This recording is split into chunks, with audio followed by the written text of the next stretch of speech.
The Prime Minister's brought the sun out, so we can do about anything. Mr. Prime Minister, thank you for being here. It's been my pleasure to welcome Prime Minister Suga to the White House. This is our first in-person meeting here, the first head of state that I've asked in my administration to come to the White House. Yoshi, thank you for making the long trip to Washington. We've already met several times virtually at a G7 meeting and a Quad Leaders Summit, but I greatly appreciate the chance to spend time with you in person and to exchange our ideas face-to-face. There's no substitute for face-to-face discussions. We are still taking COVID precautions, being careful, but our commitment to meet in person is indicative of the importance, the value we both place on this relationship between Japan and the United States, this partnership. We had a very productive discussions today. When nations as close as ours get together, we always look for operations and opportunities to do more, and today was no exception. So Yoshi, you'll probably be seeing a lot more of me in the future. And today, Prime Minister Suga and I affirmed our ironclad support for U.S.-Japanese alliance and for our shared security. We committed to working together to take on the challenges from China and on issues like the East China Sea, the South China Sea, as well as North Korea, to ensure a future of a free and open Indo-Pacific. Japan and the United States are two strong democracies in the region, and we're committed to defending and advancing our shared values, including human rights and the rule of law. We're going to work together to prove that democracies can still compete and win in the 21st century. We can deliver for our people in the face of a rapidly changing world. So today, we're announcing a new competitive and reliance partnership, CORE, between Japan and the United States that will enhance our ability to meet the pressing challenges of our time, together meet those challenges. Top of our agenda is, of course, getting the pandemic under control and helping our friends and neighbors throughout the Indo-Pacific region to recover. Earlier this year, we, together with India and Australia, launched a landmark Quad vaccine partnership to expand the manufacturing of COVID-19 vaccines and assist countries throughout the region with vaccination efforts. And we agreed to enhance our support for global vaccination efforts through the ACT Accelerator and COVID facility. We're also going to do more beyond this pandemic to advance longer-term goals for health security, reform of the World Health Organization, and establishing a new partnership on health security to build better preparedness for the next pandemic, because there will be others. Secondly, Japan and the United States are both deeply invested in innovation and looking to the future. That includes making sure we invest in and protect the technologies that will maintain and sharpen our competitive edge. And those technologies are governed by shared democratic norms that we both share, norms set by democracies, not by autocracies. So we're going to work together across a range of fields, from promoting secure and reliable 5G networks to increasing our cooperation on supply chains for critical sectors like semiconductors, to driving joint research in areas like AI, genomics, quantum computing, and much more. Thirdly, our nations are committed to taking aggressive action to meet the threats of climate change. Next week, I'll be hosting the Climate Leaders Summit, which Prime Minister Suga also plans to attend, thankfully, to rally key nations of the world to making ambitious climate commitments in the lead-up to Glasgow Summit later this year. Japan and the United States are both committed to achieving net zero emissions by 2050, and we know to do that will require setting and meeting our 2030 goals. And we'll work together to advance clean energy technologies and help nations throughout the Indo-Pacific region, especially developing countries, develop renewable energies, and decarbonize their economies. And finally, both Prime Minister Suga and I value the incredible partnership that exists, not just between our governments, but between the Japanese people and the American peoples.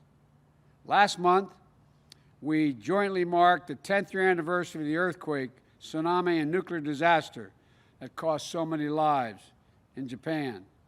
I visited that area shortly after it happened. In our private lunch, the Vice President, the Prime Minister and I talked about when I was Vice President visiting the families in the region to show support of the United States. We continue to mourn the loss of all those folks and to honor the extraordinary joint effort between Japan and the American people in the wake of that tragedy to recover and to rebuild. And those personal bonds of friendship and connection, they're the ones that are going to keep this alliance strong and vibrant for decades to come. And I'm especially proud that today we agreed to resume what is called the Mansfield Fellowship Program to promote people-to-people connections between our countries. Before Mike Mansfield, who was a beloved ambassador to Japan, became ambassador, he was a mentor of mine when I came to the Senate after my wife and daughter were killed. And he helped me along in ways I can't even explain in the United States Senate. And I'm proud that this legacy continues to be honored as part of the close, enduring partnership between our nations. And Yoshi, I know how proud you are of the people of Japan are. You've got a Japanese boy coming over here, and guess what? He won the Masters. He won the Masters. He won the green jacket. And Matsuyama was the first Japanese player to take home that green jacket at the Masters tournament this week. So let me say congratulations, Japan, as well on that feat. Mr. Prime Minister, thank you for making the trip. I look forward to all that Japan and the United States will accomplish together in the coming years. It was a great honor having you as the first head of state in my administration. The floor is yours.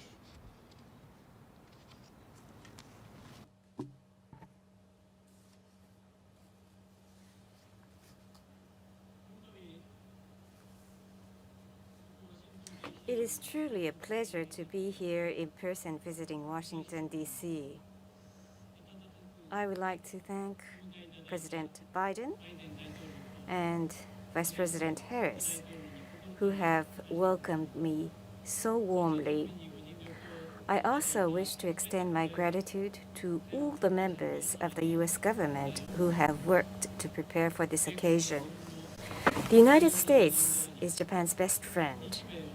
Japan and the U.S. are allies that share universal values such as freedom, democracy, and human rights. Our alliance has served its role as the foundation of peace and stability for the Indo-Pacific region and the world.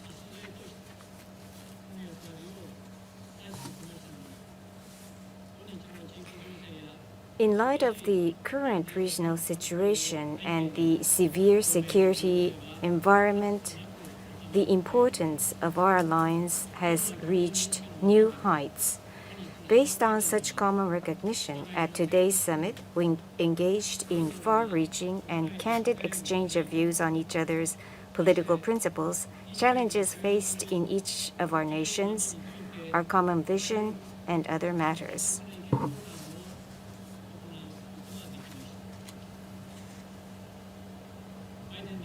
President Biden and I reaffirmed the recognitions confirmed at the Japan-US 2+2 held last month and agreed to engage in initiatives for the region based upon such recognitions. We also discussed the free and open Indo-Pacific. We agreed that while Japan and the U.S. will take the lead to promote the vision through concrete efforts, we will also cooperate with other countries and regions, including the ASEAN, Australia, and India.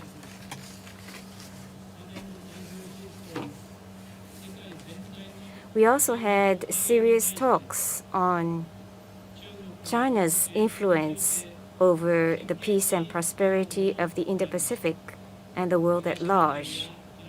We agreed to oppose any attempts to change the status quo by force or coercion in the East and South China Seas and intimidation of others in the region.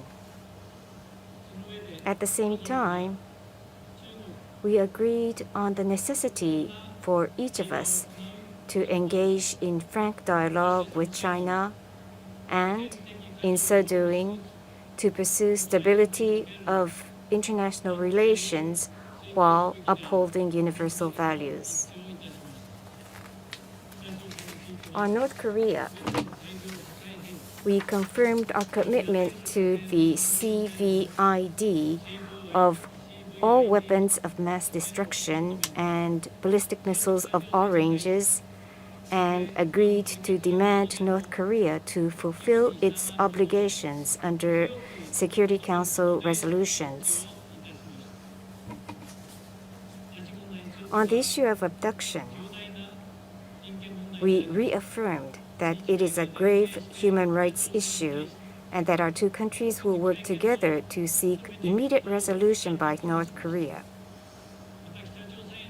In countering North Korea and for the peace and prosperity of the Indo-Pacific,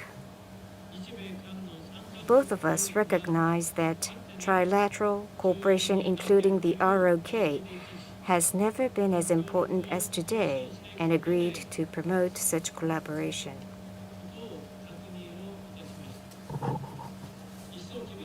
Noting that the regional security environment has become increasingly severe, the deterrence and response capabilities of our alliance must be strengthened.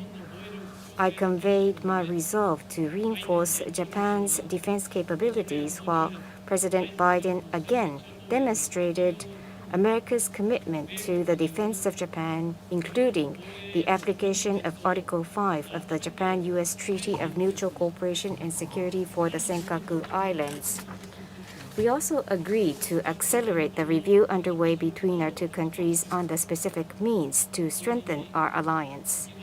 At the same time, from the perspective of mitigating the impact on local communities, including first and foremost Okinawa, we agreed to promote the realignment of the U.S. forces in Japan, including the relocation of Air Station Futenma to Henoko, which is the only solution to avoid its permanent use. In responding to the unprecedented crisis faced by the international community, such as COVID-19 and climate change, Japan and the U.S. are mutually indispensable partners. President Biden and I share the recognition that our two nations bear significant responsibilities to lead multilateral initiatives toward the resolution of such issues. In this context, we agreed to respect international order based upon multilateralism and the rule of law while exercising joint leadership to build back better our global community. Based on such outcome of our meeting today, we are releasing the Japan-U.S. Joint Leaders Statement, Global Partnership for a New Era, which will serve as the guiding post for our alliance in the times ahead, which strongly demonstrates our solidarity towards the realization of a free and open Indo-Pacific. From the perspective of our two nations leading efforts to build back better, President Biden and I agreed on the Japan-U.S. core partnership and confirmed to promote cooperation in common priority areas, including promotion of competitiveness and innovation in digital science and technology, COVID-19 countermeasures, green growth, and climate change.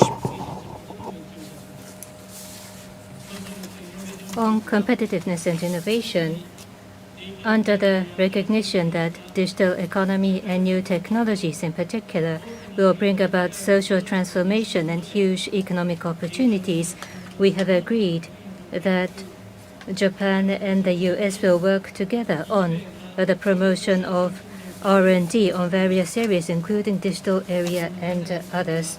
Regarding response to COVID-19, from short-term responses to longer-term efforts, including the preparations for future similar incidents, we will work on the promotion of multi-layered cooperations regarding the overall supply of vaccines and the reinforcement of Japan-US public and private cooperation in the area of global health.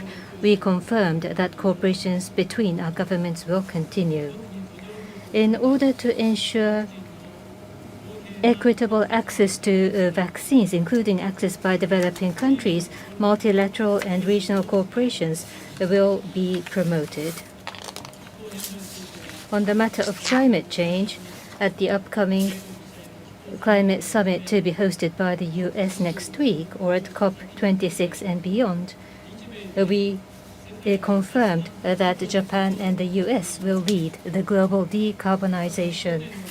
In order to further strengthen cooperation in areas such as the implementation of the Paris Agreement, clean energy technologies, or decarbonization transition of developing countries, I agreed with President Biden to launch Climate Partnership on Ambition, Decarbonization, and Clean Energy. Under these initiatives, I wish to give impetus to concrete and comprehensive Japan-US cooperations.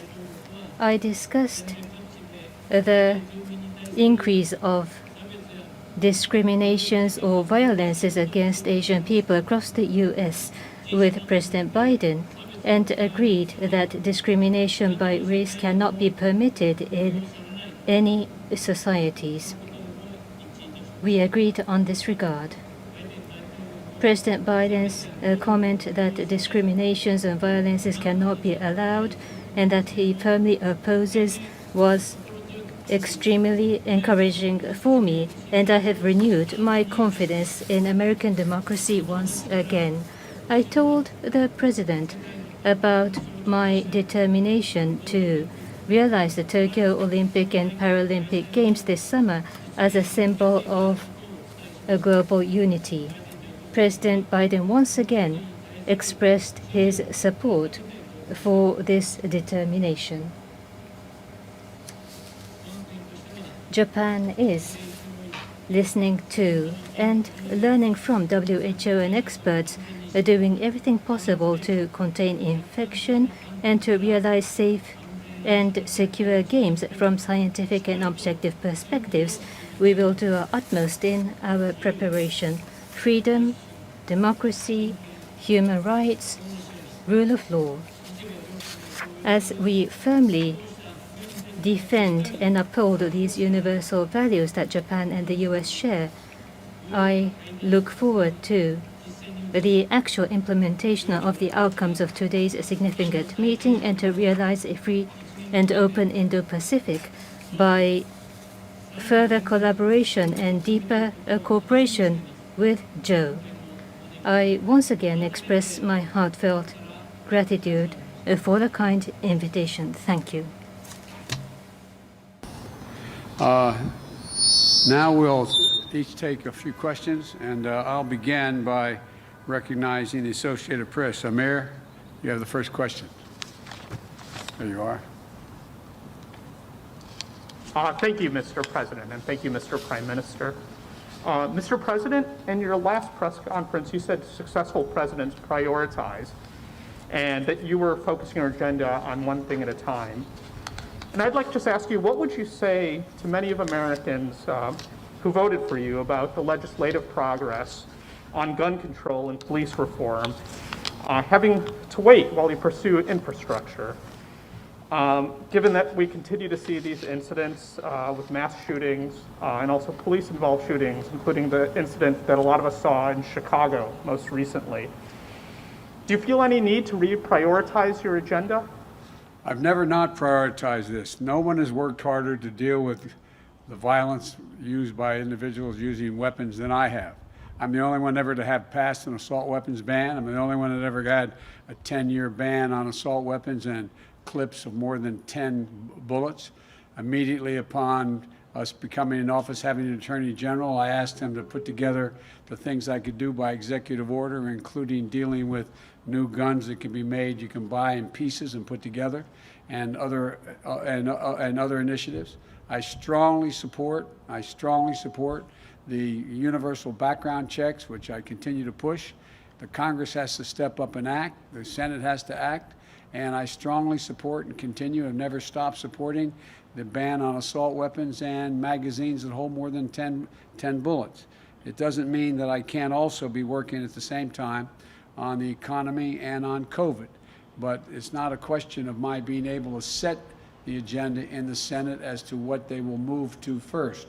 And so I continue, and I strongly, strongly urge my Republican friends in the Congress who even refuse to bring up the House-passed bill to bring it up now. This has to end. It's a national embarrassment. It is a national embarrassment what's going on. And it's not only these mass shootings that are occurring. Every single day, there's a mass shooting in the United States if you count all those who were killed out in the streets of our cities and our rural areas. It's a national embarrassment and must come to an end. And one last thing, the folks who own weapons, the folks who own guns, they support universal background checks. A majority of them think we should not be selling assault weapons. Who in God's name needs a weapon that can hold 100 rounds or 40 rounds or 20 rounds? It's just wrong. And I'm not going to give up till it's done. You have a question you want to offer? Not a question. I recognize someone, Mr. Prime Minister.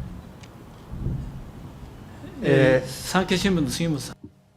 Mr. Sugimoto of Sankei Newspaper, thank you very much. My name is Sugimoto of Sankei Newspaper. At the summit, I believe that China policy was one of the central agenda items. So my question is on China policy.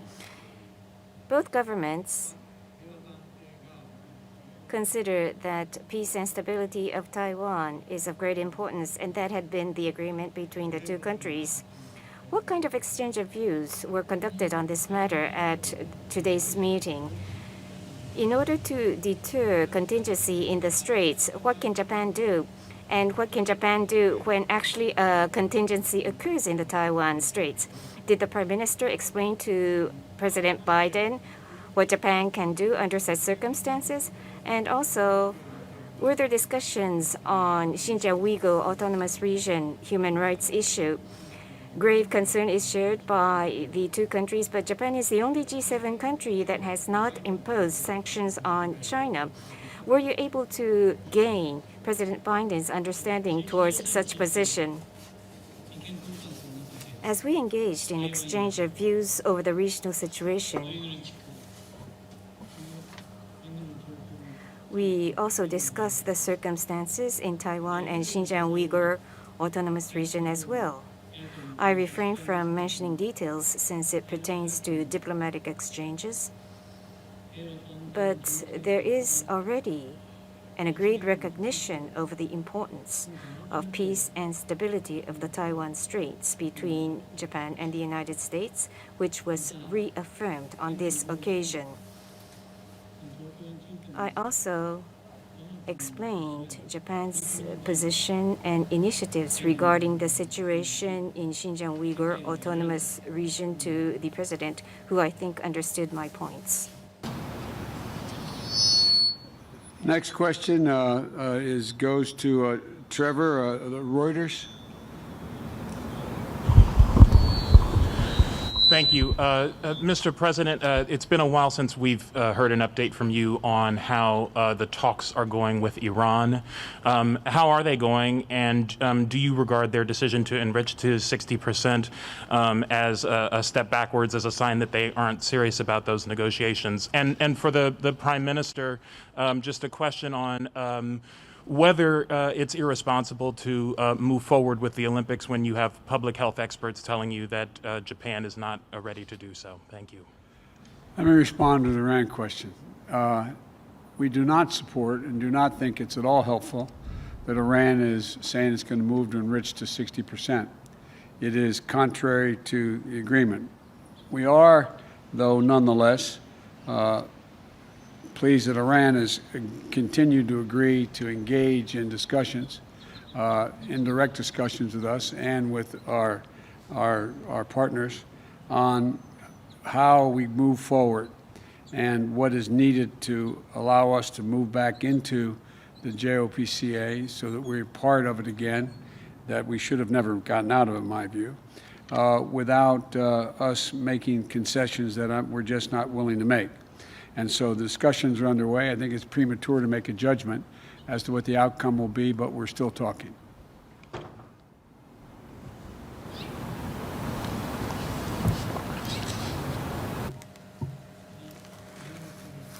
If I may invite Shintomi-san of Kyodo News.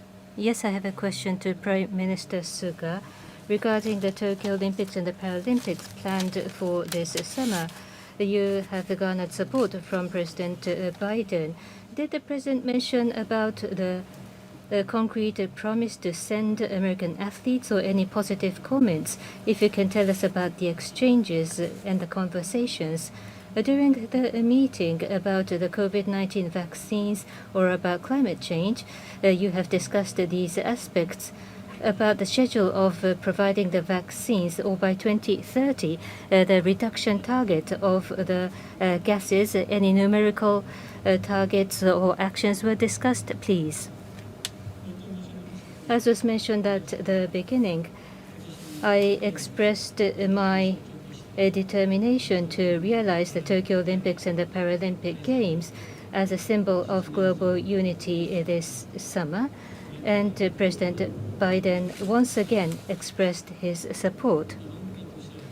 Japan will continue careful and full preparation in order to realize the Tokyo Games this summer, in order to ensure equitable access to vaccines for COVID-19. We also affirmed that Japan and the US will continue our cooperation. Regarding the climate change, this is a matter that both President Biden and I emphasize. So during the talk today, we have confirmed to strengthen bilateral cooperation and collaboration in the area of climate change and have agreed to launch the Japan-US Climate Partnership, which is extremely meaningful and significant. Well, thank you all very much. Thank you, Mr. Prime Minister. I look forward to having you back. Thank you again, everyone.